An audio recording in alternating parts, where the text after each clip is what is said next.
एक गांव में एक आलसी आदमी रहता था। वह कुछ काम धाम नहीं करता था, बस दिन भर निठल्ला बैठकर सोचता रहता था कि किसी तरह कुछ खाने को मिल जाए और काम से आराम मिल जाए। एक दिन वह यूं ही घूमते घूमते आम के एक बाग में पहुंच गया। वहां रसीले आमों से लदे कई पेड़ थे। रसीले आम देख उसके मुंह में पानी आ गया और आम तोड़ने के लिए वह एक पेड़ पर चढ़ गया। लेकिन जैसे ही वह पेड़ पर चढ़ा, बाग का मालिक वहां आ पहुंचा। बाग के मालिक को देख आलसी आदमी डर गया और जैसे तैसे पेड़ से उतरकर वहां से भाग खड़ा हुआ। भागते भागते वह गांव के बाहर स्थित जंगल में जा पहुंचा। वह बुरी तरह से थक गया था, इसलिए एक पेड़ के नीचे बैठकर सुस्ताने लगा।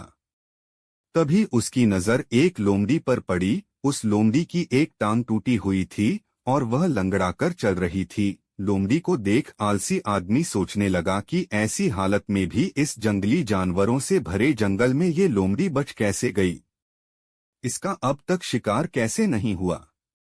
कुछ ही पल बीते थे कि पूरा जंगल शेर की भयंकर दहाड़ से गूंज उठा, जिसे सुनकर सारे जानवर डरकर भागने लगे। लेकिन लोमड़ी अपनी टूटी टांग के साथ भाग नहीं सकती थी, वह वहीं खड़ी रही। शेर लोमड़ी के पास आने लगा। आलसी आदमी ने सोचा कि अब शेर लोमड़ी को मारकर खा जाएगा, लेकिन आगे जो हुआ वह कुछ अजीब था। शेर लोमड़ी के पास पहुंचकर खड़ा हो गया।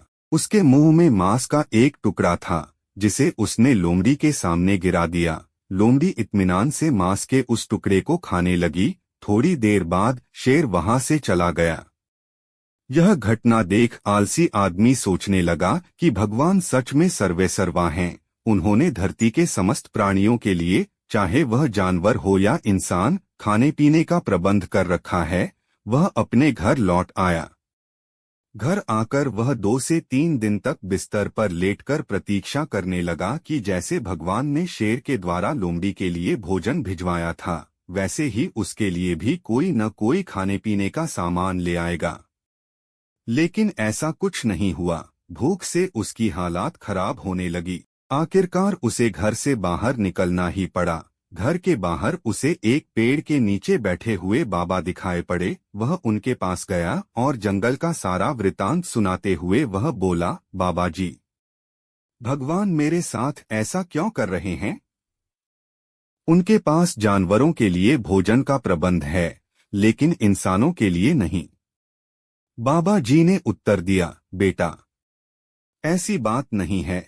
भगवान के पास सारे प्रबंध हैं, दूसरों की तरह तुम्हारे लिए भी। लेकिन बात यह है कि वे तुम्हें लोमड़ी नहीं, शेर बनाना चाहते हैं। ये कहानी से हमें ये सीख मिलती है कि हम सबके भीतर क्षमताओं का असीम भंडार है। बस अपनी अज्ञानतावश हम उन्हें पहचान नहीं पाते और स्वयं को कमतर समझकर दूसरों से सहायता की प्रतीक्षा करते रहते हैं। स्वयं की क्षमता पहचानिए, दूसरों की सहायता की प्रतीक्षा मत करिए। इतने सक्षम बनिए कि आप दूसरों की सहायता कर सकें। अगर आप चाहते हो ये कहानी और भी लोगों तक पहुंचे तो वीडियो को लाइक करें। कहानी अच्छी लगी हो तो चैनल को सब्सक्राइब करें। मिलते हैं कोई नई कहानी के साथ। धन्यवाद।